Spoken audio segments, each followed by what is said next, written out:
नमस्कार, मैं हूं आशीष चित्रांशी और आप देख रहे हैं द न्यूज लॉन्चर। सेना के जवान, सेना के अफसर, ये माना जाता रहा है। हम लोगों ने भी अपने बचपन से हमेशा सुना कि सेना के अफसर या सेना के जवान अगर किसी बाजार में, किसी इलाके में निकल जाएं, तो उस इलाके के अपराधी तो दूर, पुलिस वाले भी सम्मान करते हैं। आर्मी के जवानों से, अफसरों से कोई नहीं उलझता है, दूर रहते हैं। लेकिन दौर देखिए कहां से कहां पहुंच गया। एक फ़िल्म आई थी, मेजर साहब। मेजर साहब फ़िल्म में सेना के कैडेट्स के साथ मेजर साहब किसी भी बुरी से बुरी स्थिति में खड़े होते थे और अपने कैडेट्स, अपने जवानों को, अपने अफसरों को, यंग अफसरों को बचा लेते थे। लेकिन वो फ़िल्म थी। हकीकत में अब सेना के अफसर भी सुरक्षित नहीं हैं। अगर उनके साथ कोई महिला है, कोई महिला मित्र या परिवार की महिला, वो महिला भी सुरक्षित नहीं है। क्योंकि राज, जिसे राम राज बताया जा रहा है, दरअसल ये दुशासनों का राज है। दुशासन घूम रहे हैं, भेड़िए घूम रहे हैं और सरकार सिर्फ ताली बजवा रही है हमसे आपसे। मध्य प्रदेश की घटना है, मोहन यादव के प्रदेश में। वो मोहन यादव जो पर्ची से मुख्यमंत्री बन गए और उसको जस्टिफाई करने के लिए बीजेपी के, संघ के उस नफरती एजेंडे को मजबूती से आगे बढ़ाते हैं, कहते हैं देश में वही रहेगा जो राम और कृष्ण की जय बोलेगा। जो करना चाहिए वो न करके, उसे छोड़ करके, ये दौर ही ऐसा है। जिसकी जो जिम्मेदारी है वो काम छोड़ के बाकी सब कर रहा है, सब कर रहा है। शासन प्रशासन चलाना है, उसको छोड़ करके सारे मुख्यमंत्रियों से जो करवा लीजिए आप। इंदौर की घटना है, महू में दो मेजर रैंक के यूथ अफसर, युवा अफसर थे, वहां ट्रेनिंग महू में कर रहे थे। ये इन्फेंट्री स्कूल जो है महू के कैंट में, उसमें यंग ऑफिसर्स कोर्स कर रहे थे। दोनों मेजर रैंक के थे। 23 और 24 साल दोनों अफसरों की उम्र थी। ये दोनों अपनी महिला मित्रों के साथ रात में पिकनिक के लिए निकलते हैं। दोनों के साथ उनकी महिला मित्र थी, उनके साथ पिकनिक के लिए निकलते हैं। ये पिकनिक के लिए जब महू मंडलेश्वर रोड पर पिकनिक स्पॉट पर खड़े होते हैं, तो वहां पर रात के करीब 2 बजे के आसपास 6 से 7 गुंडे उनको घेरते हैं। एक जो कार में एक अफसर और उनकी महिला मित्र थी, उन्हें पीटने लगते हैं। दूसरे अफसर जो थे वो अपनी महिला मित्र के साथ, जो वहां पर पहाड़ी थी उस पर घूम रहे थे। जब वो आवाज सुनते हैं तो वो दोनों भी भाग कर आते हैं। इनकी हिम्मत देखिए, दुस्साहस देखिए। कितने अपराधी बेखौफ हैं इंदौर जैसे शहर में। ये बंदूक के उनमें असलहा भी रहता है, हथियार भी। वहां से एक जोड़े को, एक अफसर उसकी महिला मित्र को वहां से वो दोनों छोड़ते हैं, दूसरे को बंधक बना लेते हैं। पीटते तो दोनों को हैं, लेकिन पीटने के बाद और एक जोड़े से कहते हैं कि जाओ 10 लाख रुपए लेकर के आओ, तब छोड़ेंगे। वो जोड़ा वहां से जाता है और महू में अपने जो अफसर हैं, वरिष्ठ अधिकारी, उनको सूचित करता है। वरिष्ठ अधिकारी पुलिस को सूचित करते हैं। पुलिस पड़ताल खोजबीन में निकलती है, तलाश में निकल जाती है। आखिरकार पुलिस पहुंचती है तो बंधक बने हुए एक मेजर रैंक के अफसर और उनकी महिला मित्र मिलते हैं। उनके साथ मारपीट खूब हुई होती है। महिला मित्र को झाड़ियों में लेकर के अपराधी जाते हैं और फिर क्या शब्द बोले, सामूहिक रूप से इज्जत लूटते हैं, व्यभिचार करते हैं, दुराचार करते हैं सामूहिक रूप से। मेडिकल होता है महिला मित्र का, उस मेडिकल के बाद जो नई वाली दंड संहिता आई है, भारतीय न्याय संहिता, उसकी धारा 70 जो सामूहिक रूप से व्यभिचार, दुराचार की धारा है वो लगती है, डकैती लगती है, डकैती की धारा 310 2, 308 2 जबरन वसूली और 115 2 जो चोट पहुंचाना, ये मामला दर्ज किया जाता है और आर्म्स एक्ट भी लगता है क्योंकि असलाह बंद थे, हथियार उनके पास था। 2 इसमें से पकड़े गए हैं, लेकिन अभी तक बाकी का अता पता नहीं है। लेकिन सन्नाटा, सवाल बड़ा ये है कि इस घटना पर भी सन्नाटा है। मेरा एक सवाल है, ये सवाल बहुत चुभने वाला है। इसीलिए हम बार-बार कहते हैं कि इस देश में किसी कोने में किसी बेटी के साथ, वो बेटी डॉक्टर हो, वो बेटी इंजीनियर हो, वो बेटी मजदूर हो, वो बेटी पढ़ी-लिखी हो, वो बेटी अनपढ़ हो, वो बेटी बड़े घर की हो, वो बेटी छोटे घर की हो, वो बेटी सवर्ण हो, बेटी दलित हो, इज्जत सबकी समान है।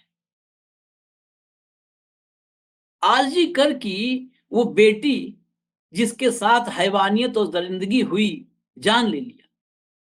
उस दिन से आज तक 30 दिन हो गए सीबीआई की जांच को। लेकिन जब कुकर्म में भी बेटी और बहन की इज्जत में भी सियासत घुस जाती है ना,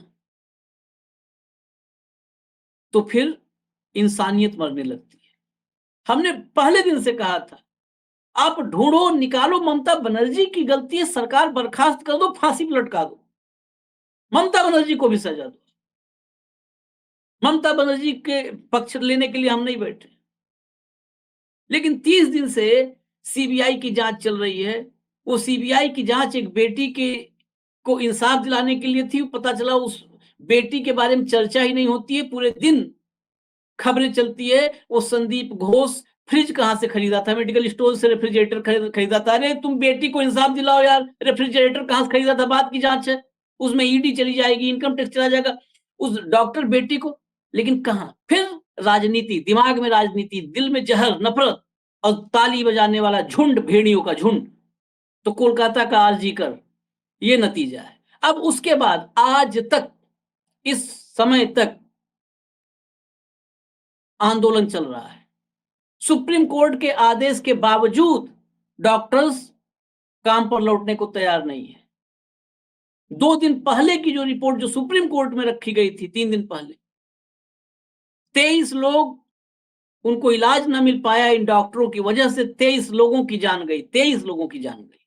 आज ममता बनर्जी मीटिंग के लिए 2 घंटे खाली कुर्सियों के साथ बैठी रही, लेकिन वो अपनी शर्त फिर वहां पहुंच करके अपनी शर्त रखे। 30 लोगों का जो प्रतिनिधिमंडल था, मीटिंग नहीं हुई।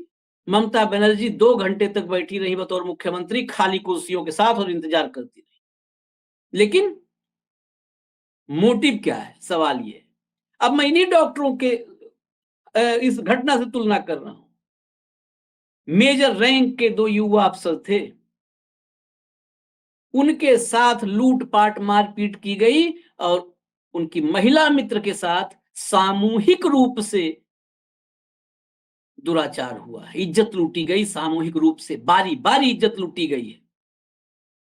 इस देश की आर्मी स्ट्राइक कर दे तो क्या होगा बताइए आप। आर्मी भी कहे कि हम स्ट्राइक करेंगे। ये जो आरजी करके डॉक्टर स्ट्राइक किए, पूरे देश में जिस तरह से डॉक्टर्स का उस पर रिएक्शन था, इंसाफ के लिए आप जायज तरीके से, मैं कह तो रहा हूं कि ममता बनर्जी को जेल में डालने के लिए आप चलो संघर्ष करो। अब इसी की तुलना में कर रहा हूं। इस देश की अगर आर्मी, सेना कहे कि हमारे साथ हमारी महिला नहीं सुरक्षित है इस राज्य में, जिस देश में आर्मी के अफसर की महिला मित्र नहीं सुरक्षित है, उस आर्मी के अफसर, मेजर के साथ चलने वाली महिला सुरक्षित नहीं होगी, लड़की सुरक्षित नहीं होगी, फिर कौन सुरक्षित है? कर दे आर्मी स्ट्राइक क्या, या करेगी क्या? कहाँ जाएगा देश? इसी सवाल के साथ, इस आखिर में इस वीडियो के, कहीं चर्चा नहीं, कहीं सुगबुगाहट नहीं, कहीं आप देख रहे हैं मीडिया में, वो फ़ोटो दिखा रहे हैं सब कि जो है, वो एक और जज थे और इफ्तार पार्टी में गए थे। अरे वो सार्वजनिक पार्टी थी, कुतर्क करने वाले कुपढ़ों को ये गोदी मीडिया दिखा करके आप दिमाग भ्रमित करती है। उस इफ्तार पार्टी में सत्ता पक्ष के लोग थे, विपक्ष के लोग होते हैं। जब इफ्तार पार्टी सरकार देती है, सरकार की होती है पार्टी कोई भी हो, दिवाली पार्टी हो, होली पार्टी हो, इफ्तार पार्टी हो, वहाँ पर संवैधानिक पदों पर बैठे लोग होते हैं, वहाँ पर सत्ता पक्ष के लोग होते हैं, वहाँ विपक्ष के लोग होते हैं, सब होते हैं। वो कोई एक पक्ष का कार्यक्रम नहीं होता। जो सामूहिक रूप से जहाँ हर पक्ष, हर वर्ग मौजूद है, उस पर क्या आपत्ति? और फिर धार्मिक जहर घोलने के लिए बड़ी-बड़ी हेडलाइनें, चंद्रचूड़ के घर के मुद्दे को ही गायब कर दिया। गणपति पर ऐतराज विपक्ष को, गणपति पूजा में विपक्ष का विघ्न चल रहा है। हैं? यहाँ गणपति पूजा में विघ्न की बात ही नहीं है। यहाँ पर CJI, chief justice of India के घर में मोदी के जाने का सवाल था, गणपति पूजा की बात ही नहीं। कितना ना एक अब अभियान, एक एक देश में सरकार प्रायोजित, अगर सरकार प्रायोजित नफ़रत फैलाने का जो है मिशन चल रहा हो, तो इससे खतरनाक कुछ नहीं हो सकता है। सरकार प्रायोजित, फिर रिपीट कर दूँ, सरकार प्रायोजित नफ़रत का वैक्सीनेशन किया जा रहा है, नफ़रत का वैक्सीनेशन। और वैक्सीनेशन तो 2014 से चल रहा है, अब बूस्टर डोज़ दिया जा रहा है 240 पे पहुँचने के बाद। जब 240 पे पहुँच गए, तो अब उस नफ़रत का बूस्टर डोज़ दिया जा रहा है। और इसीलिए जब सेना के अफ़सर की महिला मित्र की इज़्ज़त सरेआम आधी रात को बारी-बारी से लूटी जाती है, तो दिखाया नहीं जाता है, सवाल नहीं किया जाता है, कैंडल मार्च नहीं निकलता है, आंदोलन नहीं होता है, इस्तीफा नहीं माँगा जाता है कि इस्तीफा दो मोहन यादव। उस प्रदेश में जहाँ पर चौराहे पर उज्जैन महाकाल की नगरी, उसके चौराहे पर सार्वजनिक रूप से एक महिला की इज़्ज़त लूटी जाती है और वीडियो बनाया जाता है चौराहे पर, चारों चौराहे पे दिन दहाड़े महाकाल की नगरी में उस प्रदेश के मुख्यमंत्री से कोई इस्तीफा मांगने वाला नहीं है, कोई मांगने वाला नहीं है भाई। एक ये तरीका है, एक सिस्टम, आप गौर से देखिएगा, ये विषय अलग है। विपक्षी राज्यों में अशांति फैलाने का, अशांति, बंगाल अशांति, हिमाचल प्रदेश एक मस्जिद को लेकर के किस तरह मूवमेंट शुरू हुआ और बढ़ता गया अशांति। कर्नाटका शोभा यात्रा को लेकर के अशांति, क्योंकि घटनाएँ हर जगह हो रही हैं, चाहे वो विपक्ष शासित राज्य हो या भाजपा शासित राज्य हो, कोई क्लीन चिट देने लायक नहीं है। सब जगह गंध फैली है, सब जगह व्यभिचार, अत्याचार, भ्रष्टाचार है। लेकिन भाजपा शासित राज्य है, तो आप सवाल नहीं कर सकते, टीवी पर दिखाया नहीं जाएगा, जनता को बताया नहीं जाएगा, वो लीक प्रूफ रहेगा, बिल्कुल सन्नाटे में, सब कुछ होना जायज़ है, बोलो राम राज्य है। विपक्ष शासित राज्य में होगा, तो उसके साथ प्रोपेगेंडा का नमक, मिर्च, मसाला सब लगा करके दिन-रात परोसा जाएगा, दिन-रात परोसा जाएगा, जब तक वो तीखा मिर्च, मसाला और जो है नमक, हल्दी, मिर्च, मसाला ये सब जा कर के पेट में जलन न पैदा कर दे, आपके जिस्म में जलन न पैदा कर दे, अल्सर न पैदा कर दे, ज़हर न भर दे आपके शरीर के भीतर, तब तक दिखाया जाए। यही फ़र्क है। इजाज़त दीजिए। मोहन यादव का इस्तीफा अगर किसी की नैतिकता होगी, किसी में साहस होगा, तो माँग लेगा। राहुल गांधी ने एक ट्वीट कर दिया है, लेकिन विपक्ष की राजनीति सिर्फ ट्वीट तक सिमट जाती है। वो ट्वीट भी आप देख लीजिए, मैं कहूँगा कंट्रोल रूम से ट्वीट भी दिखा दे। ट्वीट देख लीजिए, बस ट्वीट तक सिमट जाती है और भाजपाई हमेशा मैं कहता हूँ वि मतलब विपक्ष के रूप में वो किस हद तक जा सकते हैं, वो आप सभी कांग्रेस शासित या विपक्ष शासित राज्यों में देख सकते हैं। राहुल गांधी ने लिखा है, ट्वीट एक बार फिर से पढ़ देता हूँ। मध्य प्रदेश में सेना के 2 जवानों के साथ हिंसा, उनकी महिला साथी के साथ दुष्कर्म पूरे समाज को शर्मसार करने के लिए काफ़ी है। भाजपा शासित राज्यों की कानून व्यवस्था लगभग अस्तित्वहीन है और महिलाओं के खिलाफ दिन-प्रतिदिन बढ़ते अपराधों पर भाजपा सरकार का नकारात्मक रवैया अत्यंत चिंताजनक।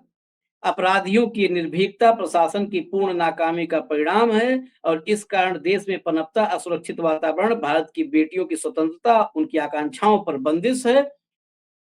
समाज और सरकार दोनों शर्मिंदा हों और गंभीरता से विचार करें। देश की आधी आबादी की रक्षा की जिम्मेदारी से कब तक आँख चुराएँगे? ठीक है, लिख तो दिया, बहुत अच्छा लग रहा है। आचार्य हजारी प्रसाद द्विवेदी ने लिखा है, साहित्यिक शब्द हैं, बड़े भारी भरकम शब्द हैं। अस्तित्वहीन, निर्भीकता, पूर्ण नाकामी, जो है बड़े भारी भरकम शब्द लिखे हिंदी में, विद्वता हिंदी की दिखा दी, लेकिन सरकार को मजबूर करें कि काम भी कर ले नफ़रत फैलाने के बजाय, ये विपक्ष भी करता नज़र नहीं आ रहा है। ट्वीट कर दिया, इतिश्री हो गई, बहुत एक्टिव थे, ट्वीट किए, ट्विटर से वार किए, एक्स से वार किए। मैं सोचता हूँ एलन मस्क नहीं होता, तो भारत की राजनीति शून्य हो जाती। वो एलन मस्क के भरोसे चल रही है भारत की राजनीति, 80%। बस भारत की राजनीति का एक्स फैक्टर एक्स के भरोसे है और जब ऐसा होता है, तो निरंकुश लोगों के लिए तो वाक़ई राम राज्य होता है। उनकी निरंकुशता पर कोई अंकुश लगाने वाला नहीं होता। इजाज़त दीजिए, न्यूज़ लॉन्चर देखते रहिए। नमस्कार।